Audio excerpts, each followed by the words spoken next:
TF1.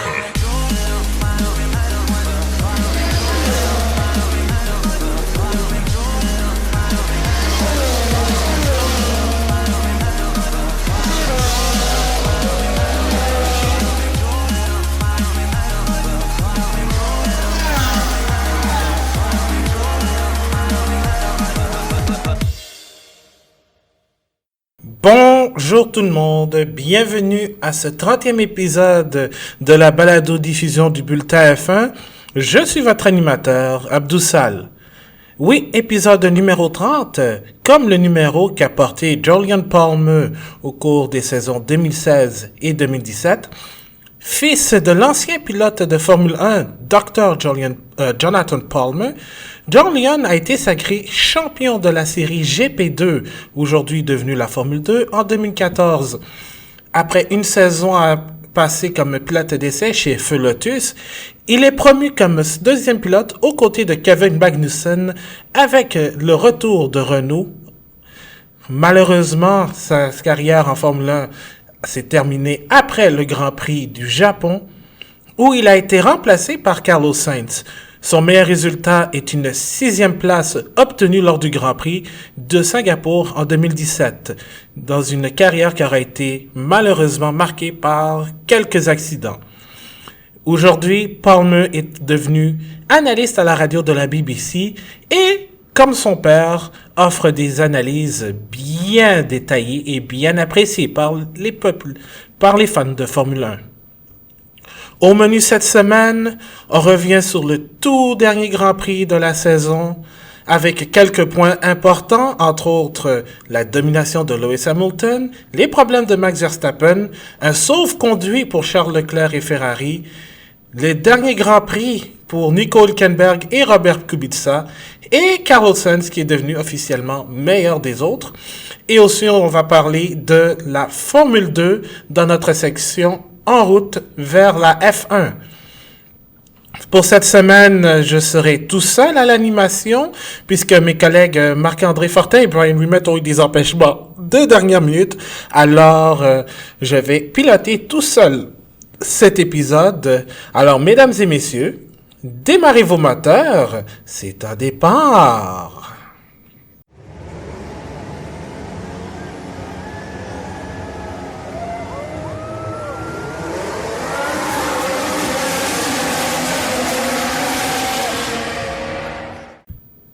Eh oui, mesdames et messieurs, après 1262 tours, la saison 2019 de Formule 1 est désormais terminée. Et pour la première fois depuis 1963, on a eu une course de Formule 1 le mois de décembre. Oui, parce que la course à Abu Dhabi avait lieu un 1er décembre. La dernière fois, c'était en Afrique du Sud, en 63, une course remportée par Jim Clark. Et cette course en décembre a été remportée par un autre Britannique, Lewis Hamilton, sur Mercedes, qui a devancé Max Verstappen sur Red Bull, Charles Leclerc sur Ferrari, Valtteri Bottas qui partait de la ligne de la dernière place après de nombreuses pénalités dues à son moteur, Sébastien Vettel sur Ferrari 5e, Alex Albon sur l'autre Red Bull 6e, Sergio Perez sur la Racing Point 7e, Lando Norris 8e, Daniel Kvyat 9e et Carlos Sainz termine 10e. On a un seul abandon et c'est la Racing Point de Lance Stroll. Le meilleur temps en course appartient à Lewis Hamilton qui l'a fait dans les derniers tours de la saison et de l'épreuve même. Et le pilote du jour, Nico Hülkenberg. Alors, nous allons passer tout de suite aux évaluations post-Grand Prix. Le tout dernier, malheureusement. Et moi, je vais commencer avec mes performances. Performance du jour, #perfou du jour, à Max Verstappen, qui a été excellent malgré quelques problèmes de moteur, de pédale et tout. Et Valtteri Bottas, comme j'ai dit, qui est parti dernier, qui finit 4e, qui est passé proche d'obtenir un podium inattendu. Sinon, moi, je dois dire encore une fois, Sergio Perez a été impressionnant avec sa Racing Point. Une belle stratégie d'ailleurs. Carlos Sainz, malgré sa 10e place, qui obtient le 6e rang au championnat du monde des pilotes, son meilleur résultat à vie en Formule 1. Donc voilà, ce sont mes performances. Contre-performance, je vais la donner à Sébastien Vettel et un peu plus à Ferrari pour l'arrêt au puits raté, mais ça on en reparlera. Et Alan Stroll qui a été, disons, assez décevant dans ce Grand Prix où il pouvait espérer aller chercher des points pour son dernier Grand Prix de son année recrue avec Racing Point. Et le moment cocasse, eh bien, il y en a eu quelques, je pourrais dire, mais c'est que j'ai trouvé après le Grand Prix une photo d'un ingénieur, en fait, qui va devenir un ex-ingénieur chez Renault, du nom de Nico, qui a été, disons, initié, pas initié, mais remercié à d'une belle manière pour ses services avec Renault. Le clan de l'équipe française a tout simplement décidé de mettre de la farine, des œufs et tout, de la nourriture et de le ligoter sur une plaque roulante pour l'amener chez Toro Rosso, puisque ça va être là où il va aller. En fait, devrais-je dire AlphaTauri, puisque c'est le nom de l'écurie sœur de Red Bull pour 2020. Donc ça, c'était vraiment drôle. Sinon, il y a Brian qui m'a envoyé ses évaluations. Performance du jour, Max Verstappen et Bottas lui aussi. Contre-performance, Racing Point. Je suppose qu'il va probablement parler de Lance Stroll. Et le moment cocasse, c'est Andrew Jarvis, un des ingénieurs de la performance chez McLaren, dont c'était la dernière course, qui pleure avec Lando Norris. Vous l'avez sûrement entendu à la radio. Norris qui dit I'm crying. C'était un moment vraiment touchant parce qu'Andrew Jarvis en était à sa dernière course comme ingénieur chez McLaren. Je ne sais pas où est-ce qu'il va aller prochainement, mais c'était quelqu'un qui était vraiment apprécié par la jeune recrue britannique qui vient d'avoir 20 ans. Et en attendant, on va aller sur Twitter parce qu'on a le toujours très fiable Francis Paquette qui nous a envoyé ses évaluations. Je vais vous le dire tout de suite. Performance du jour, Lewis Hamilton, Valtteri Bottas et Sergio Perez. Pas moment cocasse tout de suite, mais la contre-performance du jour à Sébastien Vettel et Alan Stroll. Et le moment cocasse, il n'en a pas, mais il est triste que ce soit la dernière course en 2019. Ouais, ça a passé un peu trop vite. On a eu beaucoup de belles courses, riches en émotions, donc je le comprends qu'il soit triste, je pense qu'on l'est aussi. Mais soyons honnêtes, ce Grand Prix d'Abu Dhabi n'était pas le meilleur. Et d'ailleurs, je dois dire, j'ai dû le regarder 2 fois parce que une fois j'étais au travail, donc j'avais gaspillé 3 gigs en étant sur l'application de RDS pour regarder la course. Et je l'ai regardé en rediffusion aussi avec un peu plus d'analyse. Donc, ouais. J'arrive pas à y croire, mais c'est déjà la fin d'une magnifique saison de Formule 1 où, malgré tout, ça a été une domination complète de la part de Lewis Hamilton et de Mercedes. Alors, on va tout de suite passer à nos points de ce Grand Prix. Le premier, on va commencer avec le vainqueur de la course, Lewis Hamilton, qui n'est plus qu'à 7 victoires du record de Michael Schumacher, qui est de 91 succès en carrière, donc une 84e victoire, et le tout à son 250e Grand Prix.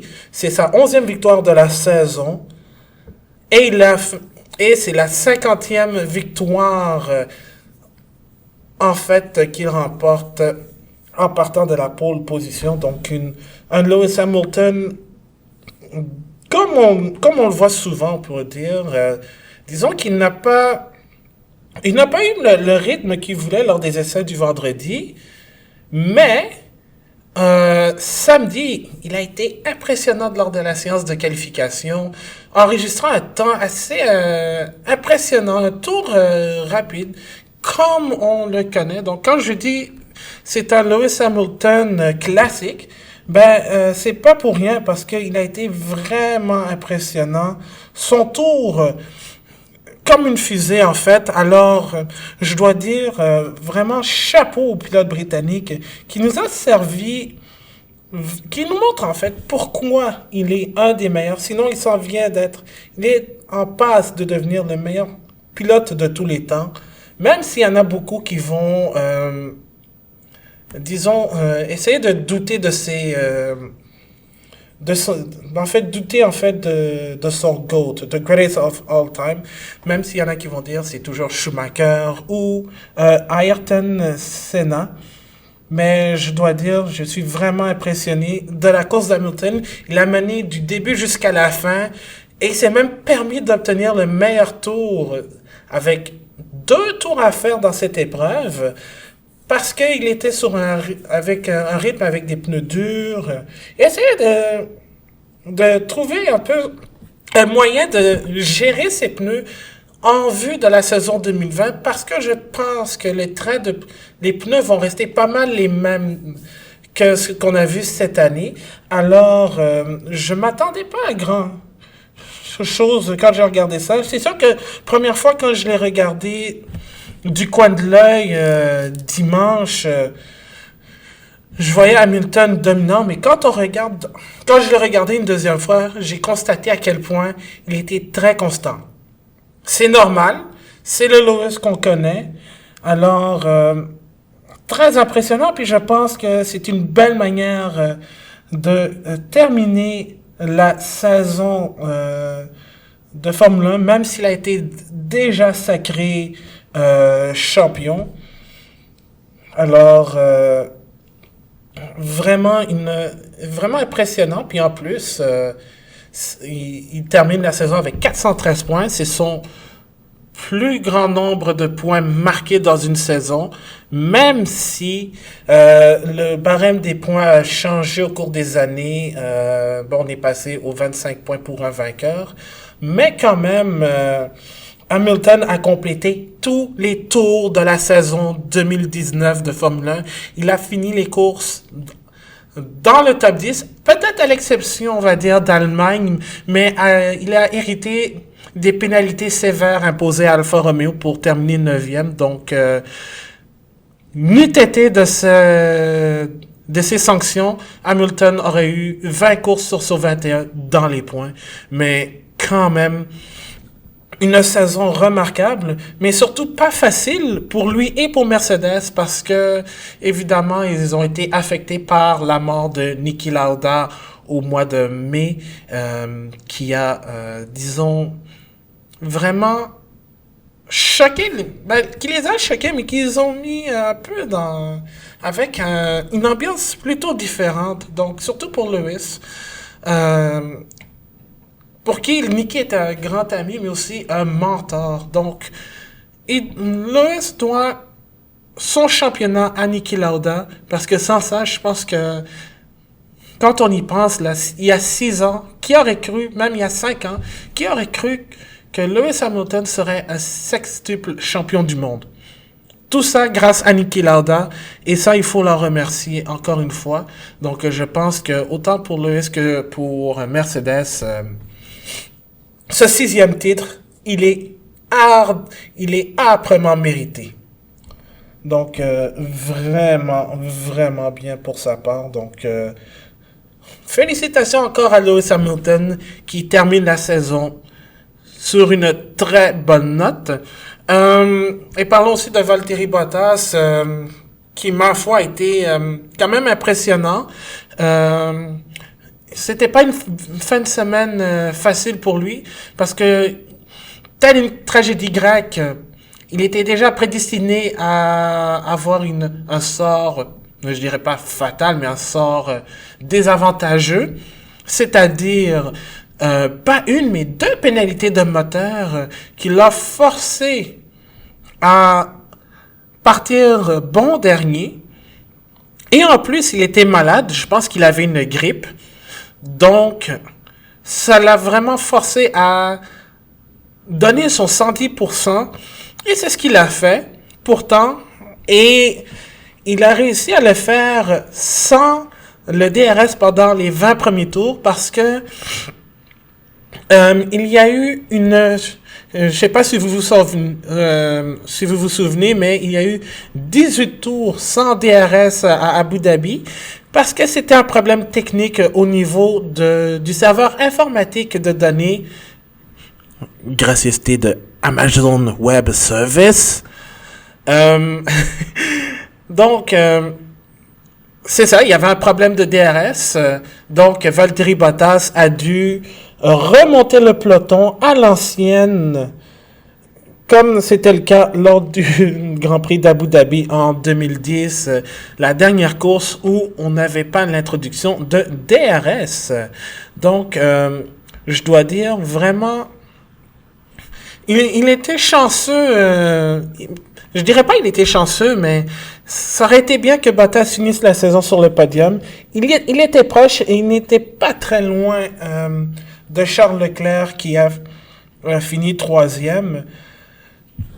Alors, une belle performance de la part du Finlandais, mais qui voudra certainement élever son cran en fait, élever son niveau, en fait. Passer à un autre niveau, c'est ça. Passer à un autre niveau, parce que même s'il est devenu vice-champion, il croit qu'il aurait pu faire mieux. Mais des courses comme celle-là, ça prouve que même si Mercedes a la meilleure voiture, il est capable de faire des miracles avec.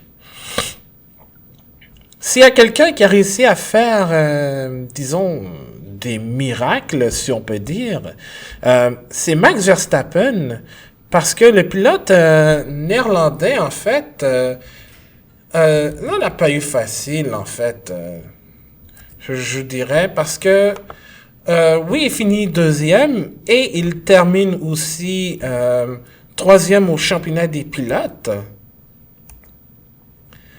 mais il a souffert de problèmes parce que apparemment il a eu des soucis de moteur pendant la course. Vous l'avez peut-être entendu lors de la retransmission où il parlait avec son ingénieur de piste et il disait bon j'ai tel problème au niveau de la pédale, au niveau du moteur, je sais pas qu'est-ce qu'il va faire. Mais il a réussi quand même à dépasser Charles Leclerc en piste pour la deuxième place, alors que les deux s'étaient déjà ravitaillés. Et je dois dire quand même qu'il a été impressionnant. Donc ça finit sur une bonne saison. Puis laissez-moi vous dire, parce que je vais pas trop en dire sur Verstappen, mais malgré les problèmes qu'il a eu à Mexico City, un peu plus tôt au mois de novembre, il a été excellent, constant cette saison. Je pense que, d'ailleurs, c'est sa meilleure saison en Formule 1. 3 victoires en Autriche, en Allemagne et au Brésil. 9 podiums, ce qui est quand même bien. Et 2 pole positions, c'est 2 premières en Formule 1. Bon, il va peut-être dire 3 parce qu'il a perdu celle à Mexico en raison d'une énorme bêtise. Mais je trouve que Max Verstappen a énormément maturé. Il est devenu plus mature, puis c'est ça qu'il faut. Il y a quand même... c'est déjà sa 5e saison en Formule 1. Même moi, je le réalise pas. Il a commencé à 17 ans. Il en a 22 et il est capable maintenant de prouver qu'il est un numéro 1 à cet âge-là. Donc, si Honda et Red Bull continuent sur leur lancée en 2020, attention Mercedes et Ferrari, parce que Max Verstappen pourrait être un outsider absolument remarquable pour 2020. Surtout qu'on a vu, malgré les petits soucis moteurs qu'il a eu, surtout à Abu Dhabi, que le moteur Honda est légèrement meilleur que celui de Renault, mais plus fiable aussi, je trouve.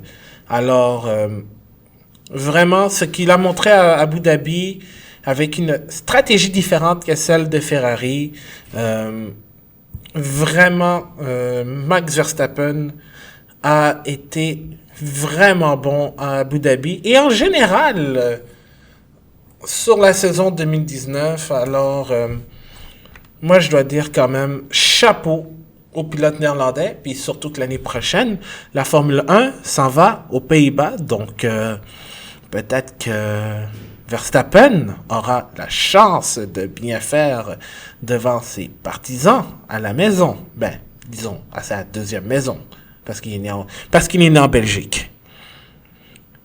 Sinon, celui qui a accompagné en fait Hamilton et Verstappen, c'est Charles Leclerc. Oh my God, Leclerc a été énormément chanceux parce que il a gardé son podium. Il a fini 3e, mais avant le départ du Grand Prix, la Fédération internationale de l'automobile, la FIA, a annoncé que Charles Leclerc était sous enquête pour, disons, avoir omis de déclarer la quantité de carburant qu'elle prévoit mettre dans les monoplaces pour les tours vers la grille, le tour de formation, la course, le tour de rentrée et les allumages dont il y aurait besoin. Selon les dossiers de la FIA, il y a eu une différence de 4,88 kg entre la déclaration de l'équipe pour la voiture numéro 16 et ce que les délégués techniques de la FIA ont mesuré. Donc, la déclaration était juste incorrecte et c'était une entrave aux règles techniques. Donc, c'était une infraction dans le code sportif. Et quand je dis c'est un sauf-conduit, c'en est tout un parce que les commissaires ont infligé à Ferrari une amende de 50 000 €. Donc, c'est à peu près 73 000 $ canadiens. Mais Leclerc a gardé son podium. Mais soyons honnêtes, ça a été une course à l'image de la saison autant pour Leclerc que pour Ferrari, parce que lors de la course, oui, il est passé devant Verstappen. Et excusez-moi, mais ça j'ai pas compris l'idée de vouloir faire un double arrêt comme on l'a vu avec Mercedes en Chine. Ça a fonctionné pour Leclerc qui est parti, mais pour Vettel, ça a été carrément raté. C'est ce qui a ruiné sa course.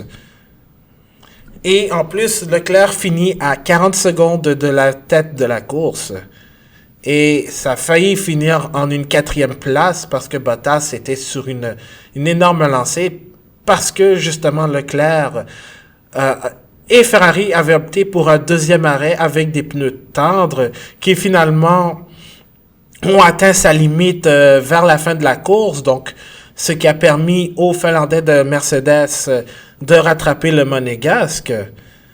Alors, je comprends pas pourquoi Ferrari a voulu faire ça. Parce que si tu tentes ta chance au deuxième, essaye de ne pas essaye de rester sur la stratégie optimale. Bon, si c'est ce que Ferrari pensait être la bonne, tant mieux, mais ça n'a pas fonctionné tout court. Donc, tant pis pour eux. Est-ce que les pneus durs que plusieurs pilotes ont utilisés n'avaient pas le même niveau de performance? Je sais pas. Mais je pense que c'était une très mauvaise idée de la part de Ferrari. Et d'ailleurs, pourquoi s'être arrêté aussitôt? Parce que de toute façon, même s'il finissait devant Verstappen, Leclerc n'avait pratiquement pas de chance de finir troisième au championnat des pilotes, à moins que Vettel ne vienne voler la quatrième place la troisième place ou la quatrième de Verstappen. Mais ça a vraiment été une course à l'image de la saison 2019 de Ferrari. A mess, comme disent les Anglais. Mais oui, si ça n'a pas été facile pour Leclerc, ce le fut encore moins pour Sébastien Vettel, qui lui avait énormément hâte que la saison se termine. Et écoutez, cinquième, alors qu'il était dans le top 4. Comme je l'ai mentionné un peu plus tôt,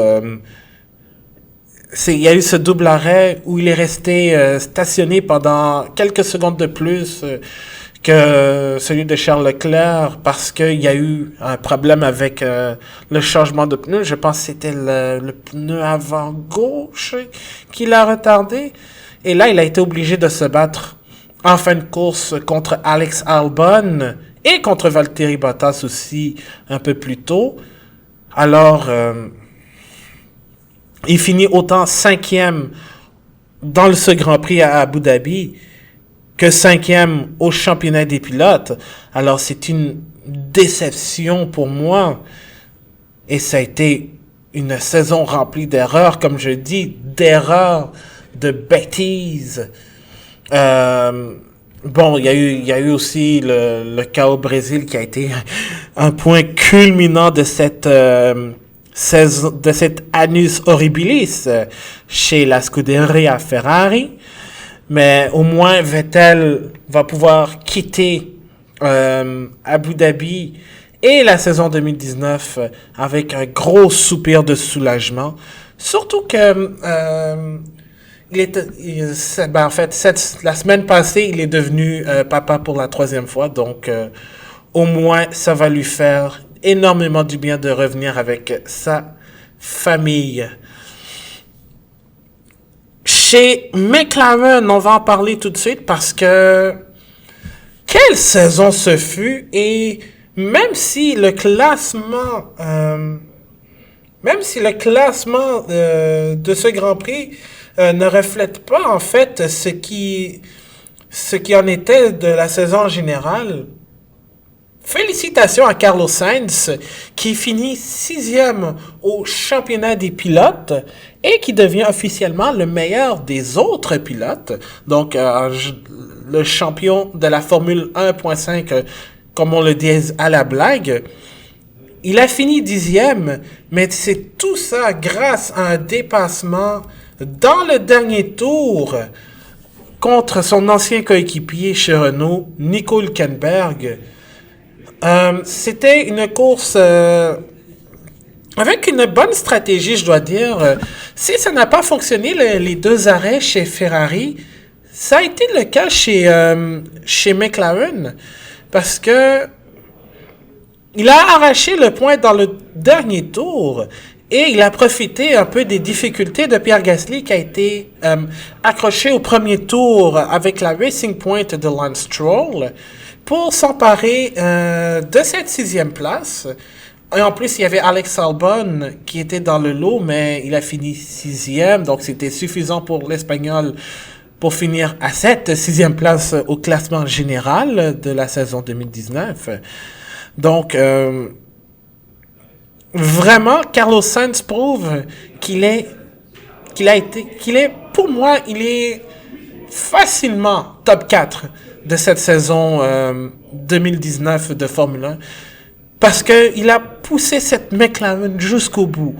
Et ce qu'il a fait à Abu Dhabi, aller dépasser Hülkenberg dans le dernier tour et résister à Daniel Ricciardo qui était pas très loin derrière lui, ça prouve pourquoi McLaren lui a fait confiance. Et pourtant, c'est un jeune duo, lui et Lando Norris. Mais vraiment, une stratégie de 2 arrêts qui a fonctionné pour l'Espagnol. Et je dois dire, avec le podium qu'il a eu au Brésil il y a 2 semaines, c'était vraiment bien. Donc, je suis très content de voir Sainz progresser comme ça. C'est sûr que peut-être ça va aider McLaren pour la saison 2020 de partir au moins sur une base. Et pour Andreas Seidel, qui est devenu le nouveau directeur de course chez McLaren, d'entamer sa première année complète, au moins avec beaucoup de leçons, beaucoup de notes prises au cours de cette année, parce qu'il est arrivé, je pense, au Grand Prix d'Espagne, Andreas Seidel. Donc, si ça peut aider McLaren à commencer l'année 2020 sur le bon pied, peut-être que Carlos Sainz va pouvoir se battre. Pas plus que pour des 6e places, mais peut-être aller titiller un peu Red Bull. Tout dépendamment, mais vraiment, McLaren a assuré, tout comme Carlos Sainz. Et du côté de Lando Norris, bon, il dit que au moins il s'est fait avoir par la Racing Point de Sergio Perez je pense que c'était dans le dernier tour ou l'avant-dernier tour, parce qu'il dit qu'il ne s'est pas bien défendu contre le Mexicain, mais 8e quand même devant son coéquipier. Ça a été une bonne course en général, surtout que lui aussi, lui, contrairement à Sainz, est resté sur une stratégie d'un arrêt. Mais je dois dire que il n'a pas à s'en plaindre, Lando Norris. Il a fait du mieux qu'il a pu, mais en même temps, Perez est un pilote qui est excellent. D'ailleurs, il était l'avant-dernier pilote à s'arrêter au puits. Lui aussi sur une stratégie d'un arrêt, mais la différence, c'est que Perez est un pilote qui est très bon pour gérer ses pneus. Et ça l'a aidé à finir 7e, disons le meilleur des autres dans cette course à Abu Dhabi. Mais j'ai été impressionné autant par la course et la remontée de Perez que la manière dont Norris a dû se défendre presque jusqu'au bout face aux Mexicains. C'est sûr que il a peut-être perdu, mais au moins il finit la saison sur une bonne note, on va dire. Donc, Lando, si tu nous écoutes, t'en fais pas avec ça, là. Tu vas pouvoir te venger. Au moins, tu peux dire, moi, ma McLaren a fini devant Racing Point tout au long de la saison, là. Donc, ne sois pas triste pour ça. Sois triste parce que Andrew Jarvis est parti, pour d'autres aventures. Et parlant de partir pour d'autres aventures, malheureusement, c'était le dernier Grand Prix, peut-être le dernier Grand Prix pour Nico Hülkenberg et Robert Kubica. Le pauvre Nico Hülkenberg était dans les points jusqu'au dernier tour, avant non seulement de se faire dépasser par Carlos Sainz, mais aussi par son coéquipier Daniel Ricciardo, parce que il lui manquait d'adhérence de pneus dans les derniers tours, à la toute fin. Il finit 12e. C'est dommage, parce que parce que je dois dire, oui, j'ai dit que Hülkenberg, pour moi, je sais pas, il a été bon en général à certaines courses de la saison, mais est-ce que c'est l'influence d'avoir un pilote aussi rapide que Daniel Ricciardo comme coéquipier? Je dois dire, il a fait une très bonne course dans les circonstances. C'est juste dommage que l'adhérence des pneus, il n'en est plus jusqu'à la fin. Mais en gros, c'était pas la meilleure c'était pas sa meilleure saison avec Renault. Il a été très performant en 2017 et surtout en 2018 avec de belles performances. Cette année, ça n'a pas été le cas. Alors, Il finit la saison avec 17 points derrière Daniel Ricciardo. Et c'est la première fois qu'il se fait battre chez Renault par un coéquipier. Donc, au moins, les fans lui ont donné le titre de pilote du jour. C'est un très bel hommage, mais honnêtement, je comprends pas pourquoi. Est-ce que c'est pour ça que j'aime pas le titre de pilote du jour? Parce que c'est souvent un concours de popularité.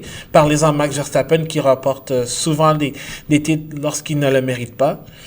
Mais Hülkenberg, je pense, a fini avec quoi? 27% des votes? Et au troisième rang, deuxième, il y avait Valtteri Bottas à cause de sa remontée. Et au troisième rang, celui qui disputait son 97e et probablement son dernier Grand Prix en Formule 1, c'est Robert Kubica, qui a fini, si je regarde le classement final, je pense qu'il a fini dernier, mais à un moment donné, il était devant George Russell. Il a passé une bonne partie de la course devant George Russell. Et il se retrouvait même dans une bagarre avec la Alfa Romeo d'Antonio Giovinazzi. Donc oui, Kubica a fini dernier des pilotes classés avec 2 tours de retard. Donc en fait là on peut excuser un peu Kubica parce que il y a eu comme j'ai dit, il y a eu un accrochage avec la Alfa Romeo d'Antonio Giovinazzi, ce qui a endommagé son fond plat. Donc, c'est ce qui a permis à Russell de le dépasser une bonne fois pour toutes. Mais je sais que cette année, ça n'a pas été fameux. Son retour n'a pas été fameux. Il s'est fait blanchir par son coéquipier George Russell. Mais au moins, il quitte cette saison à son retour avec 1 point, gracieuseté, tout comme Lewis Hamilton, gracieuseté des pénalités imposées à Alfa Romeo lors de ce Grand Prix de folie en Allemagne où il a fini 10e. Au moins, il part avec cet honneur, mais il faut saluer son courage, sa détermination, parce que revenir après 9 ans d'absence, 8-9 ans d'absence au championnat du monde de Formule 1, c'est pas tout le monde qui l'aurait fait, mais surtout de la manière dont il l'a fait, même si la Williams était la pire voiture du plateau, Kubica s'est accroché, même s'il s'est fait battre la plupart du temps, la grande majorité du temps, par son coéquipier, mais je dois dire quand même, il mérite des applaudissements de partout parce que normalement, il y en a qui n'auraient pas tenu le coup. Kubica l'a fait. Et j'espère que l'écurie qui voudrait l'embaucher, fort probablement comme pilote de développement, va utiliser son expérience à bon escient, comme Williams l'a fait, même s'il y a eu quelques différends. Donc, est-ce que ce sera avec Haas? Est-ce que ce sera avec Racing Point? Qui sait? Peut-être, je souhaite surtout pour Racing Point, pour aider surtout Lance Stroll à mieux performer, parce que ça a été une saison remplie d'inconstances. Mais ce serait bien pour une écurie d'avoir Kubica comme pilote de développement, justement pour aider à mieux développer la voiture, parce que, pour vrai, je sais que la Williams, comme j'ai dit, c'était pas la meilleure voiture, mais peut-être que l'année prochaine, il y aura une certaine amélioration. Je m'attends pas à ce que Williams fasse le saut de dernier à une bataille au milieu de peloton, mais au moins, s'il y a une progression, ce serait déjà une première victoire pour Williams. Essayer de se battre au moins pour des positions autres que finir dernier. Alors voilà, c'est ce qui complète un peu le survol de ce Grand Prix d'Abu Dhabi. Voilà, c'était la dernière course de cette décennie en fait, et c'est Lewis Hamilton qui a gagné cette dernière épreuve. La première étant remportée par Fernando Alonso au Grand Prix de Bahreïn 2010. Donc, après 198 courses, où on a vu 66 pilotes sur 27 circuits dans 25 pays, on a eu 22 pilotes qui ont mené au moins un tour, 12 vainqueurs de Grand Prix, 14 détenteurs de pole position et 48 pilotes qui ont marqué des points. Tout ça en 11 300 tours. Eh ben, c'est c'est la décennie 2010 qui se termine avec une saison riche en émotions. Je vais vous donner tout de suite le classement des pilotes à l'issue de cette saison 2019 de Formule 1. Alors, pas besoin de vous dire que Lewis Hamilton a remporté le championnat lors du Grand Prix des États-Unis, mais il finit avec 413 points. Valtteri Bottas finit deuxième avec 326 points. Max Verstappen finit troisième avec 278 points. 278 points, Abdou. Quatrième, Charles Leclerc avec 264. Cinquième, Sébastien Vettel avec 240 points. Sixième, septième et huitième, on a dans l'ordre Carlos Sainz, Pierre Gasly et Alex Albon, qui finissent respectivement avec 96, 95 et 92 points. Donc la bataille pour la sixième place était chaude jusqu'à la fin, jusqu'au dernier tour même. Daniel Ricciardo termine sa première saison en jaune et noir avec Renault avec 54 points. Et Sergio Perez, grâce à ce dépassement sur Lando Norris, termine 10e avec 52 points. Donc, félicitations à Sergio Perez. Ça aussi, c'était une petite bataille qu'on n'a pas vue. Mercedes, au championnat des constructeurs, complète la saison avec 739 points.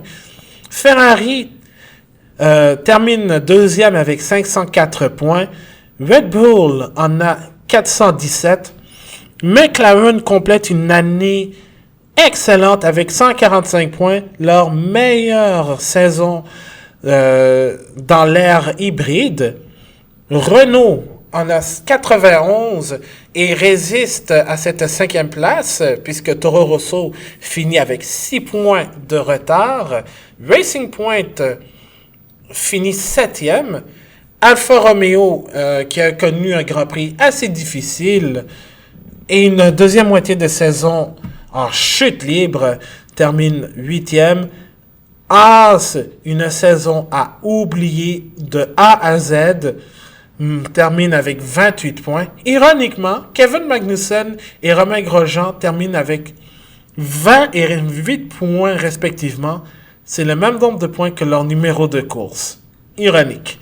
Et Williams, grâce aux points de Robert Kubica au Grand Prix d'Allemagne, finit la saison avec un petit point.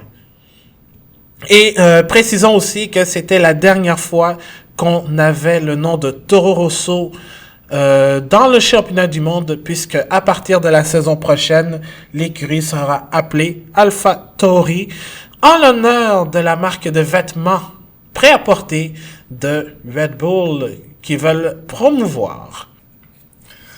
Maintenant qu'on a parlé de Formule 1, passons maintenant au segment en route vers la F1. Alors, cette fin de semaine, en même temps que la saison de Formule 1 se terminait, celle de Formule 2 se terminait aussi, oui.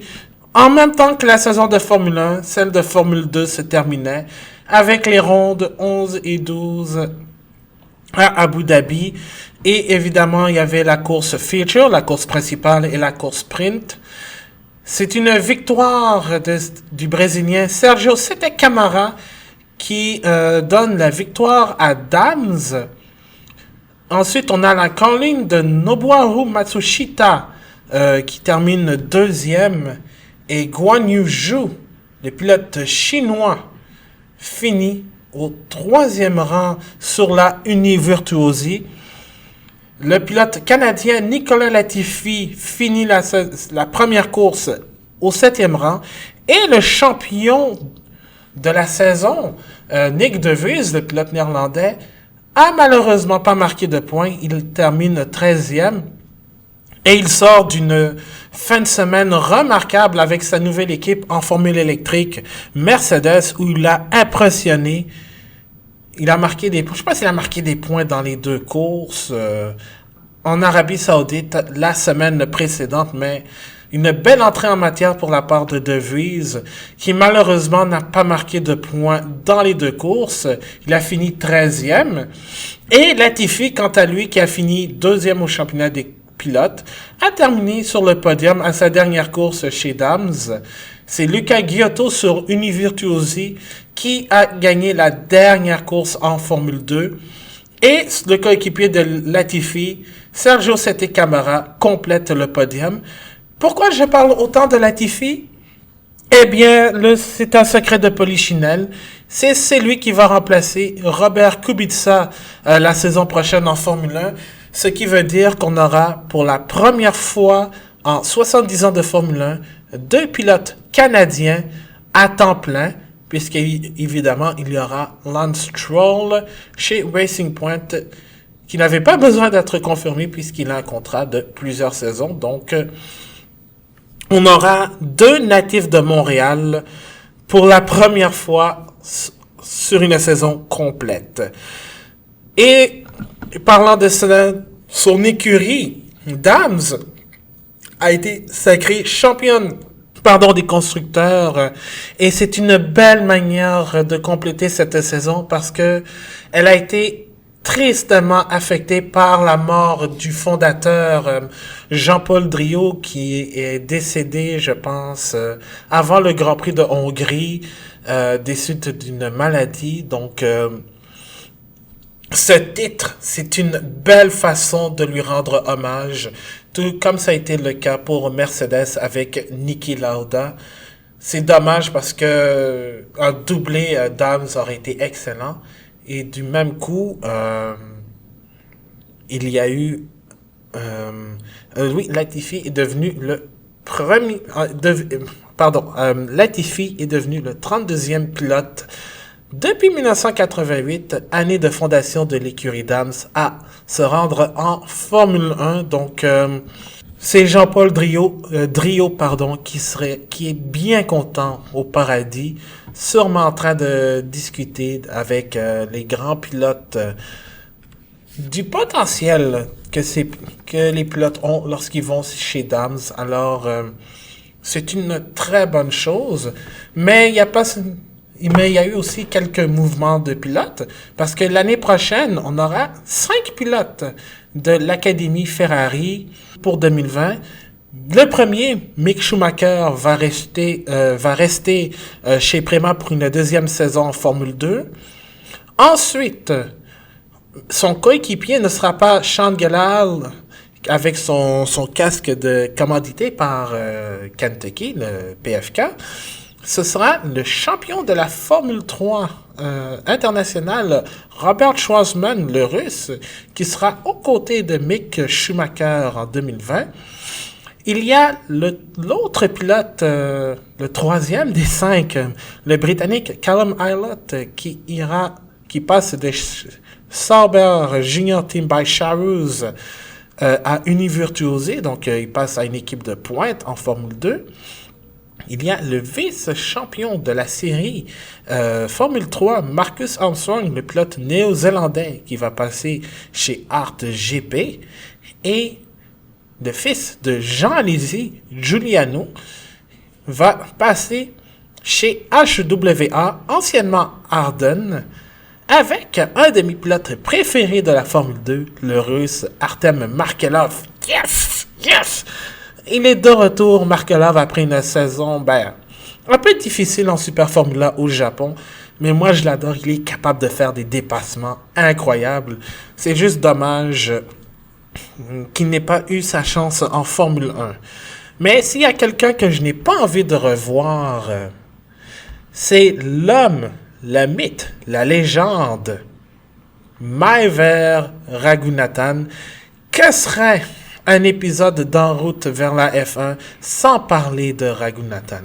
Parce que il a été très chanceux. Il a échappé à une deuxième suspension. Je vous explique. C'est que le pilote de MP Motorsport a été pénalisé à Abu Dhabi et il a obtenu son 24e point de pénalité. Et il a été chanceux parce qu'il n'a pas été pénalisé. Il n'a pas été pénalisé parce que je vous explique, lors de il a été sanctionné en raison d'une procédure de test de départ lors des essais libres à Yas Marina.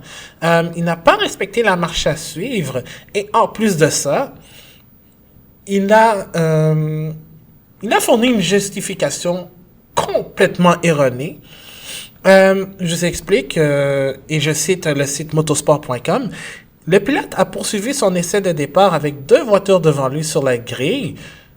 Le pilote a été prévenu qu'il s'agissait d'un comportement extrêmement dangereux et qui ne sera pas toléré par les commissaires. Les standards de pilotage devraient être plus élevés car il s'agit de la dernière épreuve de la saison. Le pilote a déclaré que la voiture devant lui avait commencé à rouler, et ce qui n'était pas le cas. Alors, après que le pilote de la voiture 17, Raghunathan, est passé la première voiture devant lui, qui était le dernier moment pour reconnaître son erreur, il n'a pas ralenti. Donc, non seulement il a commis quelque chose de très dangereux, mais il a menti sur sa justification. Donc, au total, il a obtenu 24 points de pénalité sur l'ensemble de la saison 2019. Et en plus, il avait été banni lors du Grand Prix d'Autriche pour avoir atteint justement ces 12 points de pénalité. C'est la même règle qu'en Formule 1. Sur une période de 1 an, si vous obtenez 12 points, vous êtes suspendu pour un Grand Prix. Mais le problème, pourquoi il n'a pas été suspendu, c'est parce que Abu Dhabi, c'est la dernière course de la saison. Or, dans le règlement sportif de la Formule 2, l'article 38.3, si un pilote atteint 12 points de pénalité, il sera suspendu pour l'épreuve suivante, après quoi les 12 points seront retirés. Et il faut comprendre qu'il y a 2 courses en Formule 2, la feature et la sprint. Donc, les points de pénalité. Et là aussi, ce qui dérange, c'est que dans le même article, les points de pénalité resteront au dossier du pilote jusqu'à la fin de la saison, après quoi ils seront retirés. Donc là, les points qu'il a obtenus, c'est dans la dernière course de la saison. Alors, Raghunathan a été chanceux. Il a pu participer à la course, mais lors de la feature, il a été forcé de partir de la ligne des puits. Donc, pour éviter qu'il fasse des problèmes, mais je suis bien content qu'il ne soit pas. J'espère qu'il ne reviendra pas parce que déjà que la Formule 2 a connu une période très difficile, de le voir continuer à faire des actes dangereux comme ce qu'il a fait à Abu Dhabi, là, c'est impardonnable. Et d'ailleurs, le président de la FIA, Jean Todt, va tout faire pour éviter qu'une telle situation se reproduise parce que c'est pas vrai qu'on va avoir un pilote qui met sa vie premièrement en danger, ainsi que celle de ses compatriotes, de ses collègues aussi, là, parce que on a déjà perdu un pilote, il y en a un qui a été gravement blessé en Belgique. Ça ne nous tente pas d'avoir d'autres blessés ou un autre mort sur la conscience. Alors, j'espère que la FIA et la F2 vont tout faire pour non seulement éviter qu'un pilote comme Raghunathan fasse de la F2, je veux même plus le voir parce qu'il est très dangereux, mais j'espère qu'on va sévir dans ce cas-là. Bon, c'est assez la tirade sur les pilotes dangereux. Passons maintenant au championnat, au classement des pilotes. Je donne le top 10. Alors, Nick De Vries complète la saison avec 266 points. Nicolas Latifi en compte 214, soit 7 de plus que Lika Giotto et 10 de plus que Sergio Sette Camara, son coéquipier. Jack Aitken complète le top 5 avec 159 points. Nobuharu Matsushita finit 6e avec 144. Guan Yuzhu, le pilote chinois de Inuit Virtuosi avec 140 points. Louis Deletraz en a 92 points. Jordan King compte 79 points. Et pour compléter ce top 10, Antoine Hubert, avec 2 victoires obtenues en France et à Monaco, complète le top 10 avec 77 points. Malgré sa mort, il a réussi à rester dans le top 10 à son année recrue. Et pour compléter, eh bien, on souhaite souligner la victoire de Amna Al-Kubaisi, une jeune femme des Émirats Arabes Unis qui a remporté la course de soutien de Formule 4 des Émirats Arabes Unis lors du Grand Prix d'Abu Dhabi cette fin de semaine. L'année dernière, je sais elle était parmi une de ces nombreuses femmes qui avaient participé à des essais privés en Arabie Saoudite en formule électrique. Et en plus, elle était avec Prema en Formule 4 italienne, si je ne me trompe pas. Donc, elle a un certain potentiel et elle dit que cette victoire devant ses partisans va peut-être l'aider à retrouver l'Europe, en fait. Donc, qui sait, peut-être qu'on aura une chance, elle aura peut-être une chance de se faire valoir en Europe et d'avoir quelques sponsors aussi. Donc, j'espère pour elle que son rêve va se réaliser, mais en tout cas, une victoire à la maison devant l'élite de la Formule 1 qui le regardait, devant des partisans du monde entier, là, ça c'est une grande vitrine. Et j'espère qu'elle va pouvoir réaliser son rêve d'aller un peu plus loin. Qui sait, peut-être qu'un jour, si elle développe son talent, on pourrait peut-être la voir dans les grosses séries juniors. Peut-être voir même l'avoir testée en Formule 1. Qui sait? Alors, c'est ce qui complète ce dernier balado concernant une course de Formule 1. Je tiens à vous remercier toutes et à tous de nous avoir écoutés pour ces balados sur les Grands Prix. Mais ce n'est pas fini parce qu'il nous reste encore quelques épisodes pour vous. Je sais que j'étais supposé faire cet épisode avec Brian et Marc-André, mais comme ils ont eu des empêchements de dernière minute, j'ai dû le faire tout seul. Mais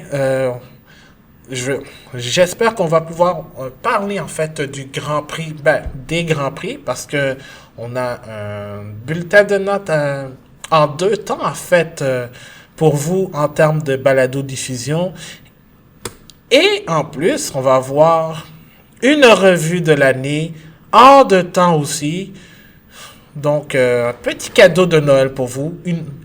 Et pour un cadeau de fin d'année aussi. Une revue de la saison 2019 de Formule 1 avec Marc-André et Brian.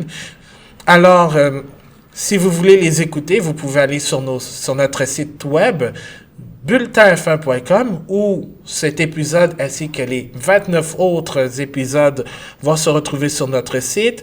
Le bulletin de notes du Grand Prix d'Abu Dhabi sera disponible un peu plus tard cette semaine. Et en plus, peut-être pour ceux qui sont des habitués du bulletin F1, ça va être le retour de l'alphabet de la saison